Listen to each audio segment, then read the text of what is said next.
주님께서 택하신 그릇이라는 제목으로 회를 나누도록 하겠습니다. 우리 한번 같이 읽겠습니다. 주님께서 택하신 그릇. 모 변체회사에서 새롭게 시도하는 사업 이야기입니다. 커피 회사인데 커피 한 잔을 시키면 두 부분으로 나눠준다고 합니다. 반은 아메리카노, 반은 카페라떼로 먹을 수 있는 아멜라떼를 만들어준답니다.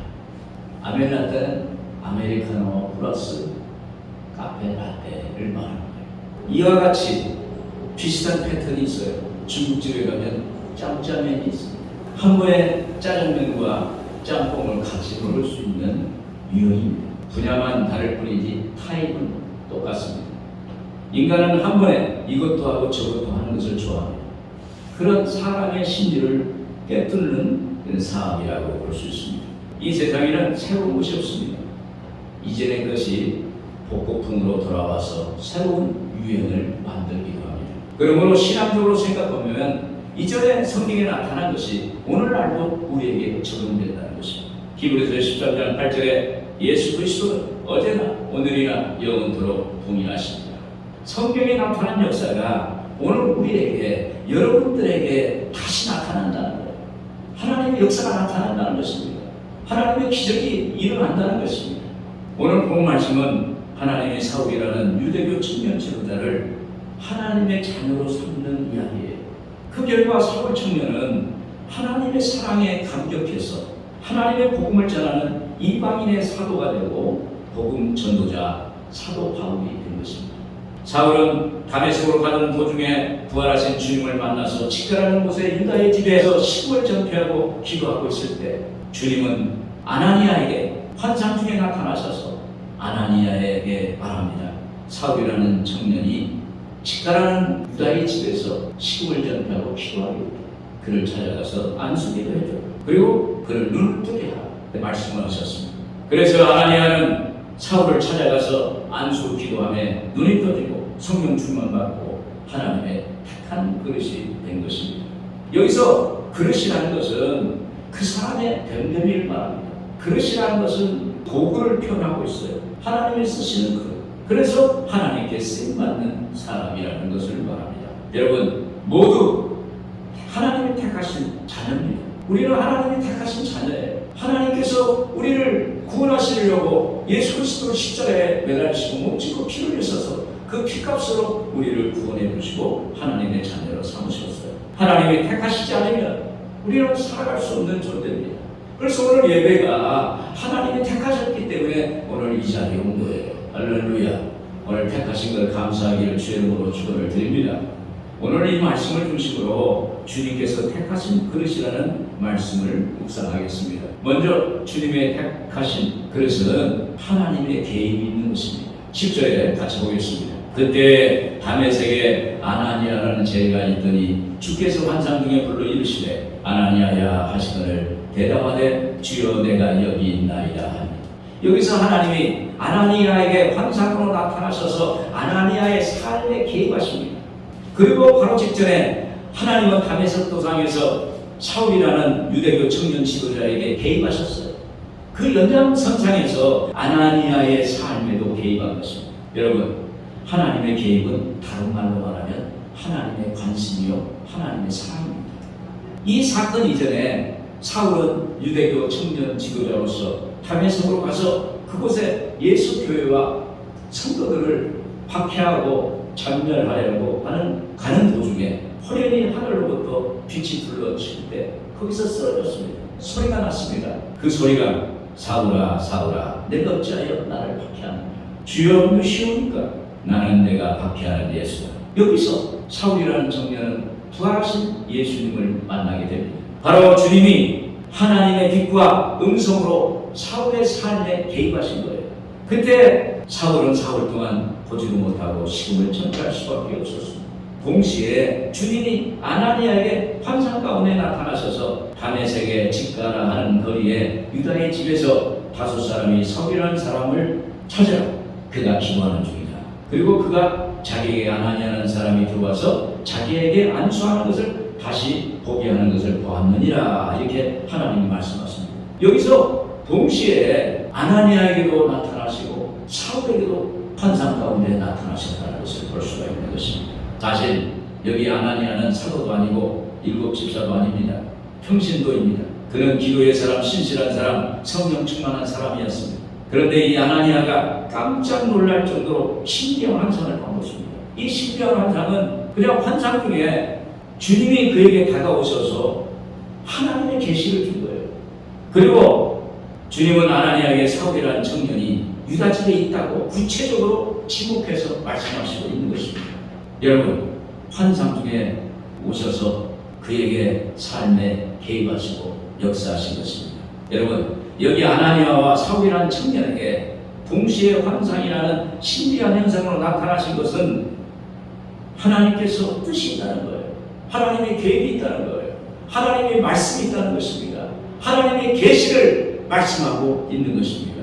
사울에게 안수하며 눈을 뜨게 하고 성령 충만했던 것입니다. 여러분, 성경에 보면 하나님은 하나님 자신을 나타내시는 통로로 환상이나 꿈이나 빛이나 음성이나 신비한 방법으로 나타났어요. 하나님께서 이렇게 신비한 방법으로 오늘 우리에게 계시해 주십니다. 우리 인생의 길을 말씀해 주세요. 우리가 뭘 할 것인가를, 우리에게 선택할 바를 말씀해 주세요. 우리에게 어떤 것이 좋다고 말씀해 주세요.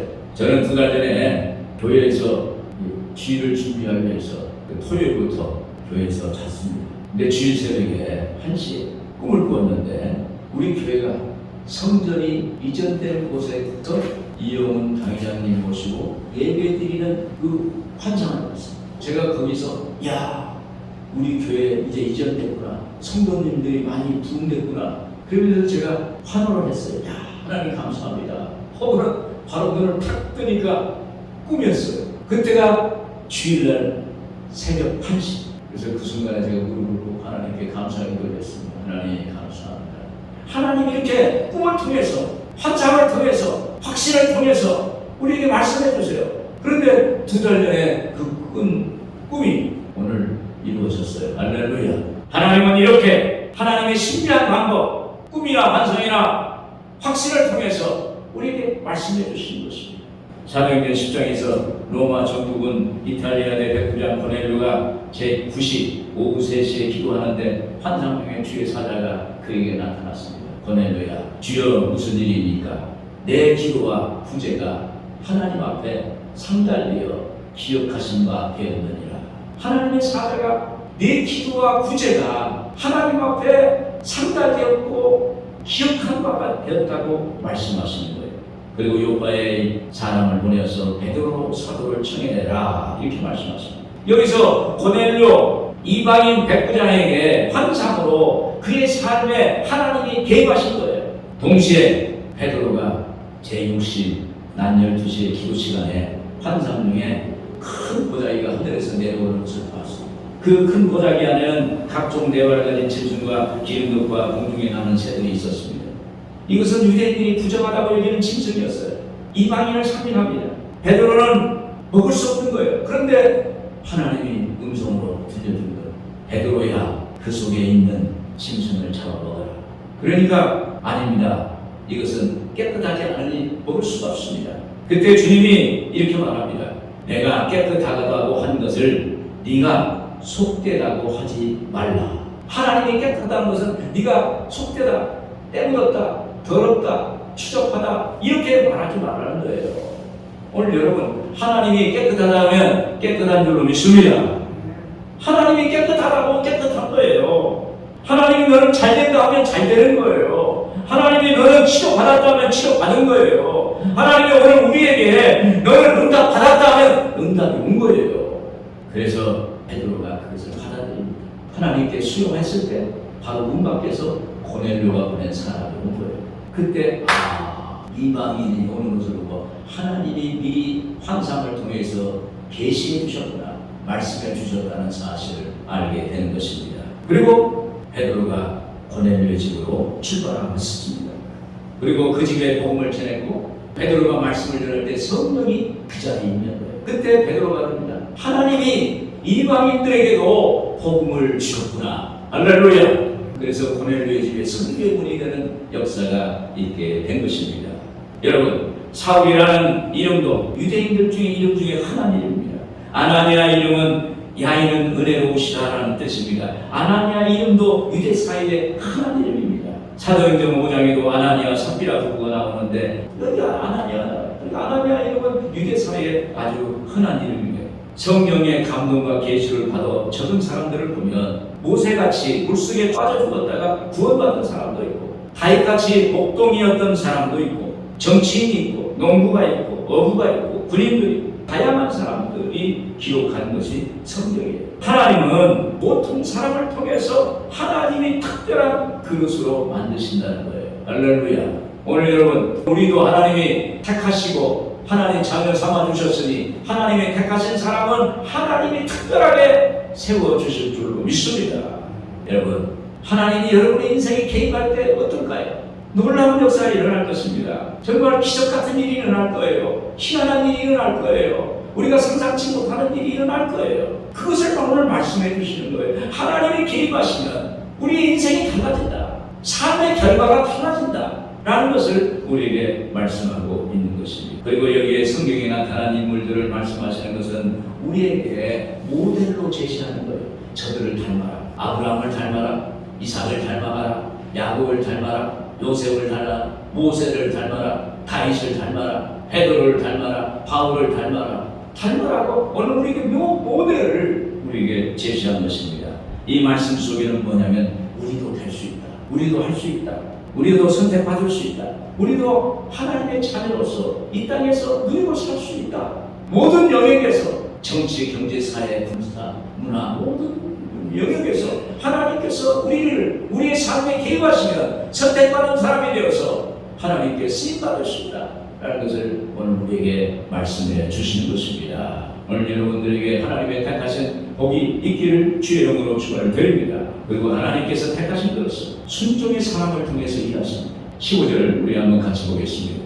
주께서 이르시되 가라, 이 사람은 내 이름을 이방인과 임금들과 이스라엘 자손들에게 전하기 위하여 택한 나의 그릇이라. 여기에 주님의 말씀에 아나니아가 순종했습니다. 순종의 사람입니다. 10절 표준 성경에 보면 그런데 다마스쿠스에는 아나니아는 제자가 있었다. 주께서 환상 가운데 아나니아야 하고 부르시니 아나니아가 주님 여기 있습니다 하고 대답하였다. 주님 여기 있습니다 라는 말은 주여 제가 순종할 준비가 되어 있습니다. 하나님이 무엇을 요구하시면 내가 하나님께 순종하겠다고 준비되어 있습니다. 이런 말씀입니다. 하나님이 어린 사무엘을 불렀어요. 사무엘아. 어린 사무엘을 하나님의 음성을 몰랐어요. 그래서 엘리 제사장에게 찾아가서 선생님 누군가 제 이름을 부릅니다. 선생님이 부르셨습니까? 내가 안 불렀다. 또 사무엘아 부르니까 또 찾아가서 선생님 저를 부르셨습니까? 아니다. 아마 하나님이 너를 부르신 것 같다. 그때 이렇게 답을 하라. 주님 여기 있습니다. 이렇게 답을 하라고 했어요. 하나님의 사무엘아 마지막으로 부르니까 주여 제가 여기 있나이다. 이건 뭐냐면 하나님 내가 하나님께 순종할 준비가 되어 있습니다. 하나님 제가 여기 있습니다. 하나님께서 사용해 주세요. 하나님 그릇되게 해주세요. 하나님의 제국이 되게 해주세요. 이 말은 정치, 경제, 사회 각 분야의 영역에서 하나님의 사람으로 쓰임받을 수 있는 준비가 되어 있다. 할렐루야. 그런데 주님이 아나니아에게 이런 말씀하셨어요. 11절 도전에 주께서 아나니아에게 말씀하셨다. 일어나서 곧은 길 거리로 가서 유다의 집에서 사울이라는 다소 사람을 찾아라. 그는 지금 기도하고 있다. 12절 그는 환상 가운데서 아나니아라는 사람이 들어와서 자기에게 손을 얹어 시력을 회복시켜 주는 것을 보았다. 이에 아나니아가 반응합니다. 이렇게 반응해. 13절에 아나니아가 대답하였다. 주님, 저는 그가 예루살렘에서 주의 성도들에게 얼마나 해를 많이 끼쳤는지를 많은 사람들에게서 들었습니다. 주님, 지금 말씀하시는 거 저는 압니다. 소문을 들어서 합니다. 사울이라는 청년이 유대교 청년 지도자인데 예루살렘에서도 교회와 성도들을 많이 박해하고 핍박을 했습니다. 죽였습니다. 그 사람인데 그 사람이 다메섹으로 오다가 거기에 거꾸로졌다는 그 이야기까지 들었습니다. 그런데 그가 얼마나 해를 많이 끼쳤는지 아십니까? 이런 얘기예요. 아나니아는 이렇게 하나님께 말을 하는 거예요. 저는 주님께 순종은 하겠는데요, 교회와 성도들을 박해하고 죽였던 이런 사람에게 손을 얹어서 기도하고 눈을 뜨게 할 수는 없습니다. 하나님께 순종을 하겠는데 이 사람에게 손을 얹어서 눈을 뜨게 하고 성경 충만하게 하고 좋게 할 수 없어요. 난 이건 못해요. 이런 얘기예요. 이게 결국은 아나니아가 나는 하나님 불순종하겠습니다, 이런 얘기예요. 그때 주님이 이렇게 말하시는 거예요. 15절 표준에 주께서 그에게 말씀하셨다. 가거라. 개역개정에는 가라 그랬죠. 가거라. 그는 내 이름을 이방 사람들과 왕들과 이스라엘 자손 앞에 가지고 갈 내가 택한 내 그릇이라. 할렐루야. 여기서 주님은 아나니아에게 가거라. 영어 성경에는 당장 내 길을 가라. 당장 내 길을 가라. 순종하라. 이런 얘기예요. 여기서 우리 예수님은 사울에 대해서 다 아시는 거예요. 그런데 그에게 아나니아를 보내서 그를 고치고 하나님이 쓰시겠다는 거예요. 사울은 살인자입니다. 사울은 교회를 장려했던 사람입니다. 스데반을 죽였던 사람입니다. 그런데 주님은 그를 용납하고 용서하신 거예요. 용서의 주님이십니다. 용서가 그를 살리고 교회를 살리고 성도를 살리는 것입니다. 용서가 그의 잔인한 죽음 놀이를 그치게 한 거예요. 요즘 묻지마 살인이 유행합니다. 그냥 무작정 어떤 감정도 없이 그냥 충동적이고 병적으로 그러한 일을 벌인 거예요. 경제는 경제대로, 사회는 사회대로, 각 분야는 그 진보와 보수의 이념의 프레임에 막혀가지고 거기서 한치도 양보 없이 계속 서로 치닫는 거예요. 용납이 없어요. 용서가 없어요. 수용이 없어요. 그것이 오늘 우리의 묻지마 살인으로 귀결되는 거예요. 오늘 여러분, 지금 교회가 할 일은 용서의 복음을 전하는 거예요. 사랑을 감싸주는 거예요. 사랑으로 용서하는 거예요. 사랑으로 용납하는 거예요. 사랑으로 받아들이는 거예요. 사랑으로 품는 거예요. 오늘 여러분, 자신부터 주님께 용서하고 또 상대방을 용서하고 나를 용서하신 하나님, 내가 용서받았으니 남도 용서한다. 내가 용납한다. 수용한다. 그러한 심령이 될 때 오늘 우리 사회가 날로 날로 아름다운 사회, 하나님이 원하는 사회, 하나님의 뜻이 이루어지는 그러한 사회가 될 줄로 믿습니다. 이에 아나니아는 17절에 그래서 아나니아가 떠나서 그 집에 들어가 사울에게 손을 얹고 사울 형제가 오는 도중에 형제에게 나타나신 주께서 나를 보내셨습니다. 그것은 형제가 시력을 회복하고 성령으로 충만하게 하시려는 것입니다 하고 말하니 아나니아가 즉시 순종했어요. 주님의 말씀에 순종했어요. 그리고 가서 사울에게 안수하니 사울의 눈이 떠지고 성령 충만받고 침례를 받았습니다. 여러분, 하나님은 순종의 사람을 통해서 일하세요. 순종하지 않는 사람을 통해서 일을 하지 않습니다. 순종하는 사람을 통해서 하나님은 각자의 영역에서 일을 하세요. 순종은 내 것이라고 하는 것을 내려놓는 거예요. 내 생각을 내려놓는 것입니다. 내 경험을 내려놓는 것입니다. 내 의지를 내려놓는 것입니다. 내가 가지고 있는 모든 것을 내려놓고 하나님의 것을 순종하는 거예요. 할렐루야. 내가 아무리 내 눈으로 봤어도 하나님이 아니라면 아닌 거예요. 내가 아무리 무엇을 들었어도 하나님이 아니라고 하면 아닌 거예요. 이런 반응을 하는 것이 주님께 순종하는 거예요. 칼빈은 이렇게 말했습니다. 말씀이 가는 곳까지 가고 말씀이 멈추는 곳에서 멈추라. 하나님 말씀이 가는 곳까지 가고 말씀이 없다면 거기서 멈추라는 거예요. 그러면 하나님이 책임져 주시겠다는 것입니다. 이와 같이 우리도 말씀에 순종해야 하는 것입니다. 이때 기적이 일어나는 것입니다. 이때 응답이 나타나고 치료가 나타나고 하나님의 역사가 나타나는 것입니다. 여러분, 이 기적이 무엇을 의미합니까? 그것은 사울이 아나니아의 안수 기도를 받고 성령 충만하고 눈에 비늘이 떨어지고 세례를 받고 나니까 다메섹에 있는 제자들이 그를 형제로 받아들입니다. 예전에는 예수 믿는 사람이 사울이라는 사람을 받아들이지 않았어요. 그런데 하나님께 순종하는 이 아나니아를 통해서 사울에게 안수하고 그래서 그가 성령 충만받고 하나님의 사람이 되니까 다메섹에 있는 예수 믿는 사람이 그를 형제로 받아들였어요. 한 형제가 되었어요. 그리고 서로 교제를 나눴어요. 이것이 바로 순종의 결과입니다. 제가 예전에 공항에서 근무하는데 최자실 목사님을 만났어요. 최자실 목사님이 하얀 모자를 쓰고 다니시면서 할렐루야 할렐루야 할렐루야 하시면서 다니셨어요. 공항에서 만났어요. 그때 이 최자실 목사님이 제 손을 잡고 말하는 거예요. 우리는 예수님의 보혈로 맺은 한 형제 자매입니다. 우리는 예수님의 그 보혈로 맺은 한 형제입니다. 한 자매입니다.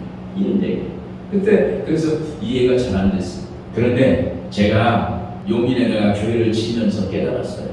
예수 믿는 이 한 형제가 얼마나 귀한지, 예수 안에서 맺어진 형제 자매가 얼마나 감사한지, 하나님의 영광을 위해서 같은 뜻을, 같은 생각을, 같은 마음을 갖고 하나님의 영광 돌리는 걸 보면, 야, 예수 안에서 한 형제 자매가 있어서 감사하다. 할렐루야. 예수님이 십자가에 죽으실 때 제자들에게 말했어요. 내 형제 자매는 내 말을 듣고 행하는 자가 나의 형제요 자매다. 할렐루야. 누가 나의 어머니냐? 내 말을 듣고 내 말을 행하는 그 사람이 나의 혈육이다. 그렇게 말씀하셨습니다. 여러분, 주님께 순종하면 모든 것이 하나님의 뜻 안에, 하나님의 계획 안에 이루어지는 역사가 나옵니다. 그래서 그 주님의 순종을 통해서 하나님의 뜻을 이루세요. 하나님의 역사를 행하세요. 하나님의 기적을 행하는 것입니다. 오늘 거기에 하나님의 은혜와 축복이 있는 줄로 믿습니다. 끝으로 하나님의 택하신 그릇은 예수는 그리스도라고 삶으로 복음을 전하는 것입니다. 20절에 즉시로 각 회당에서 예수가 하나님의 아들이심을 전파하니, 여기서 즉시로라는 것은 즉각, 곧바로를 말합니다. 사울이라는 청년이 성령 충만 받을 때 바로 즉시 거기에 반응하고 나가서 복음을 전했다는 것입니다. 또 예수님이 하나님 아들이라고 표현한 것은 사도행전에서 여기서 처음으로 표현한 거예요. 예수는 하나님의 아들이다. 여기서 처음 말한 것입니다. 이것은 유대인들이 예수님을 근본적으로 배척한 이유 중에 하나가 예수님은 하나님의 아들이라고 선포했기 때문입니다.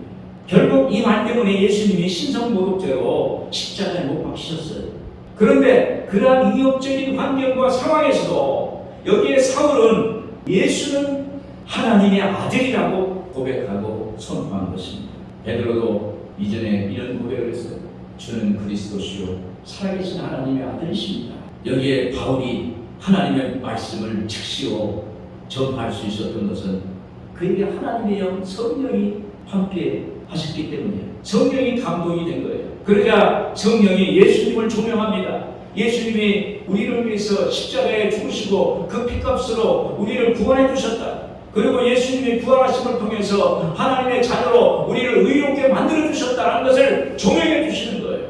그러자 그는 즉시로 일어나서 그곳에서 나가서 복음을 전합니다. 예수는 그리스도요 하나님의 아들이시라고 전하는 것입니다. 여러분, 복음은 긴급성이 있어요. 복음은 긴급해요. 하나님의 복음이 빨리 전파돼야 돼요. 죽어야 할 사람이 복음 들고 사는 역사가 나타나는 거예요. 영원히 죽어야 할 그 사람이 영원히 구원받는 영생의 자리로 옮길 수 있는 그것이 바로 복음이에요. 그래서 긴급성이 있어요. 고린도후서 6장 2절에 그랬습니다. 보라, 지금은 은혜만을 만한 때요, 보라, 지금은 구원의 날이로다. 여러분, 예수 안에서는 항상 지금이에요. 지금 복음을 전해야 돼요. 지금 은혜 받아야 돼요. 지금 하나님의 능력이 나타나요. 지금 기적이 일어나요. 지금 치유가 나타나요. 지금 응답받아야 돼요. 오늘 지금 역사할 줄로 믿습니다. 어느 집사님이 저를 찾아왔어요. 그분이 말하는 거예요. 기도원에서 기도하고 금식에서 기도할 때 하나님의 불을 받았다. 몇만 볼트를 받았다. 그런데 보니까 지금 아무것도 할 수가 없다는 거예요. 다 잃어버렸다는 거예요. 다 하나님의 은사를 소멸했다는 거예요. 그래서 목사님, 저 어떻게 해요? 저 어떻게 해요? 그런데 보니까 얼굴을 보니까 희망이 없어요. 때를 잃어버렸어요. 지금이라는 그것을 잃어버렸어요. 지금 그때 당시에 하나님의 복음을 전하고 삶으로 전하고 말씀으로 전하고 그랬더라면 하나님이 그에게 하나님의 복을 주셨을 거예요. 그런데 그때 그냥 놓아버렸어요. 손을 놓아버렸어요.